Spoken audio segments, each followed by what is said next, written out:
যার নিজের মন খারাপ নিজেকে ঠিক করতে হয়, বিশ্বাস করুন পৃথিবীতে তার চেয়ে অসহায় আর কেউ নেই। যে বয়সটা সব থেকে বেশি হাসি খুশি থাকার কথা ছিল, সেই বয়সটাই সবচেয়ে বেশি খারাপ যাচ্ছে। আর সবকিছু সহ্য করে বাঁচতে হচ্ছে, প্রতিটা দিন ধৈর্যের পরীক্ষা দিতে হচ্ছে। আবেগের বশে করা ভুলগুলো মানুষকে বহুদিন পর্যন্ত ভোগায়। পাশের রুমে বসে থাকা তোমার আপন মানুষগুলোই তোমার কান্নার আওয়াজ শুনতে পায় না, তাহলে তুমি কেমনে আশা করো অচেনা ওই মানুষটা তোমার কান্নার আওয়াজ শুনতে পাবে? ধন্যবাদ তোমারে, মনটা আমার ভাঙার জন্য।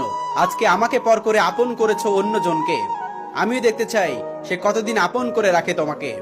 এই শহরে আসল আর নকলের তফাৎ বোঝা সত্যি খুব কঠিন। ছেলেটা হাসি খুশি ছিল, হঠাৎ চুপ থাকতে শিখে গেল। সবার সাথে চলতে পছন্দ করত, হঠাৎ একলা থাকা শুরু করে দিল। হঠাৎ করে সে না ফেরার দেশে চলে গেল। সে একটা জায়গায় লিখে গেল, এই পৃথিবীর মানুষগুলো আমাকে যেভাবে কষ্ট দিচ্ছিল, না পারছিলাম কষ্টগুলো সহ্য করতে, না পারছিলাম কষ্টগুলো কাউকে বোঝাতে, নিজের কষ্টগুলো নিজের ভিতরে রাখতে পারছিলাম না। জানি এই কাজটা মহাপাপ,